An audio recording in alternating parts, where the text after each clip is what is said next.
I developed a box of vintage film from an estate sale, and the photos revealed a serial killer stalking me for a decade.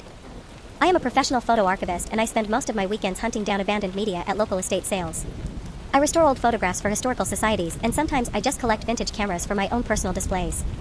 Last month I attended a massive liquidation auction for a foreclosed property on the extreme rural edge of the county. The house belonged to a man who recently passed away with absolutely no next of kin. The property was in terrible condition, and most of the items were completely ruined by water damage. I was about to leave when I spotted a heavy military-style metal lockbox sitting in the corner of the dusty garage. I placed a blind bid of $50 and won the box without any competition. When I brought it home and pried the rusted hinges open, I found exactly what I was hoping for. The box was packed to the brim with 30 unexposed rolls of Kodak 35mm film. The canisters were in perfect condition. The only identifying marks were small dates written on the top of each canister in thick black marker. The dates ranged from 10 years ago all the way up to last week. I have a fully functional darkroom set up in the basement of my house. The space is completely sealed from outside light, and I use a heavy reinforced door to keep the temperature completely stable for the chemicals. I spent that entire Friday evening mixing fresh batches of developer fluid, stop bath, and chemical fixer. I put on my protective gloves, turned on the dim red safety light, and cracked open the very first roll dated exactly 10 years ago. Usually when I develop abandoned film, I expect to see boring family vacations or out-of-focus pictures of household pets. As the very first sheet of photographic paper soaked in the developer fluid, the image slowly began to materialize in the red glow. It was a busy city street. The camera angle was positioned behind a thick row of bushes looking across an intersection. The focus was entirely centered on a young woman sitting on a public transit bench. I squinted at the glossy paper as the facial features became sharper in the liquid. My stomach completely dropped. The woman on the bench was me. I was wearing a heavy winter coat I had not owned since my freshman year of college. I had a very specific canvas backpack resting on my lap. I vividly remembered sitting on that exact bench waiting for the campus shuttle every single morning. I pulled the wet photo out of the tray with shaking hands and hung it on the drying wire. I tried to convince myself it was just an insane coincidence. Maybe a photography student was doing a project on public transit and I just happened to be in the frame. I grabbed the next canister in the sequence. It was dated 2 years later. I spooled the film in complete silence and submerged the paper. The image bloomed into existence. It was a photograph of the local coffee shop where I used to work. The picture was taken from inside a parked car across the street. The camera captured me through the glass window as I was wiping down the front counter. The next photo on the roll was a shot of my old apartment building taken from the alleyway. The final photo on that specific roll was a tight zoom on my bedroom window taken late at night. The blinds were partially open and you could clearly see me sitting on my bed reading a book. I was not a random subject in a photography project. I was being actively hunted. A wave of pure nausea hit me. I locked the heavy basement door and completely isolated myself in the darkroom. I needed to know exactly how far this went. I started developing the film canisters as fast as my hands could move through the chemical trays. The timeline progressed chronologically, and it followed every single major life event I experienced. When I moved across the state for a new job, the photographer followed me. There were pictures of my car parked in my new assigned spot. There were pictures of me carrying groceries into my new building. The angles were always hidden and incredibly voyeuristic. The person taking the photos was completely obsessed with documenting my daily routine. But the sheer horror of the lockbox did not truly hit me until I developed the canisters dated 5 years ago. Interspersed between the hundreds of photos of me were pictures of 3 different women. I did not recognize them at all. The photos of these women started out exactly like mine. They were pictures taken from a distance in public places. But as the rolls progressed, the photos of these strangers became increasingly violent and disturbing.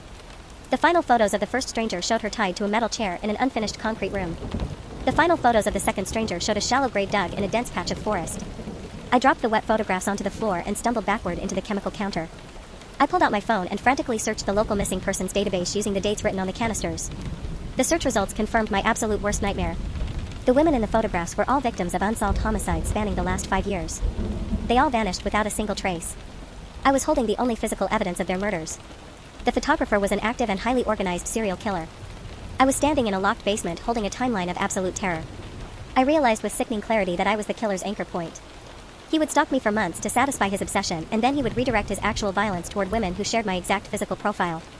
I was the main subject and they were the replacements. I looked at the remaining unspooled canisters on the counter. There were only 2 left. The dates written on the caps were from yesterday. My hands were shaking so violently I could barely thread the film onto the developing spool. I submerged the paper into the chemical bath and watched the final sequence of images slowly bleed into reality. The setting was not a public street or a coffee shop. The setting was the exact house I was currently standing in. The first picture showed my front porch taken from the sidewalk. The second picture showed the lock on my back patio door completely dismantled. The third picture was taken from inside my own living room looking toward the hallway. My blood ran completely cold. The killer had been inside my house while I was at work. I dipped the very last piece of photographic paper into the tray. The red light cast dark shadows across the room as the final image materialized. It was a picture of my basement door. The door was slightly ajar. The camera angle was pointed straight down the wooden stairs leading directly into the darkroom. You could clearly see the back of my head in the photograph as I was leaning over the chemical trays. The picture was not taken yesterday. It was taken exactly 10 minutes ago while I was developing the first roll of film. Before my brain could even process the reality of the photograph, the red safety bulb directly above my head abruptly clicked off. The darkroom was plunged into absolute pitch black darkness. I stopped breathing entirely. The silence in the basement was heavy and completely suffocating. Then I heard it. The unmistakable sound of a heavy leather boot slowly shifting on the concrete floor directly behind me. The killer had slipped into the darkroom while I was completely distracted by the chemical trays. He locked the heavy metal door from the inside and turned off the power. I was trapped in a sealed box with a monster. Pure primal adrenaline completely flooded my system. I did not scream or beg for my life. I relied entirely on my intimate knowledge of my own workspace. I knew exactly where every single tool was located in the dark. I heard the sharp metallic click of a switchblade opening in the darkness. The sound came from exactly 3 feet to my left. I reached blindly onto the counter, grabbed the heavy plastic tray filled with toxic developer fluid, and violently hurled the liquid directly at the sound. A man let out a blood-curdling scream of pure agony as the highly acidic chemicals hit his eyes and face. I heard his knife clatter against the concrete floor. He thrashed blindly in the darkness and crashed directly into my drying rags. I did not hesitate for a single second. I dropped to my hands and knees and crawled frantically toward the solid metal door. My fingers found the deadbolt lock in the pitch black. I flipped the latch, yanked the heavy door open, and sprinted up the wooden stairs faster than I ever have in my entire life. I slammed the hallway door shut behind me, engaged the deadbolt, and shoved a heavy wooden bookcase directly in front of the frame. I grabbed my phone from the kitchen counter and dialed emergency services. I screamed my address to the dispatcher and told them I had a murderer trapped in my basement. The police arrived in less than 4 minutes. They completely breached the front door with their weapons drawn. I directed them to the barricaded basement door. They moved the bookcase and carefully descended the stairs. They found the man curled into a tight ball on the darkroom floor. He was completely blinded by the chemical burns and screaming for a hospital.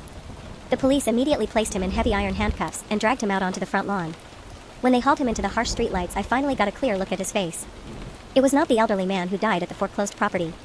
It was the estate liquidator who ran the auction. He used his business to gain access to abandoned properties and hide his horrible trophies in the clutter. He intentionally placed that metal lockbox in the open because he knew I frequented his sales. He wanted me to buy it. He wanted me to develop the film and realize I was being hunted right before he finally made his move. The forensic evidence I developed in that darkroom was exactly what the federal authorities needed to crack the cold cases wide open. The police raided his primary residence and found a massive hidden room filled with thousands of photographs, detailed stalking journals, and the personal belongings of the women he murdered. He was formally indicted on 3 counts of capital murder and is currently sitting in a maximum security federal prison waiting for his execution date. I permanently closed my darkroom the very next morning. I sold my house to a corporate developer and moved into a secure high-rise apartment building in the center of the city. I completely abandoned my vintage photography hobby and I refused to keep a single physical picture in my new home. Every time I close my eyes to sleep, I still see that final wet photograph blooming in the red light, and I know exactly how close I came to being just another missing face on a basement wall. Subscribe for more daily videos.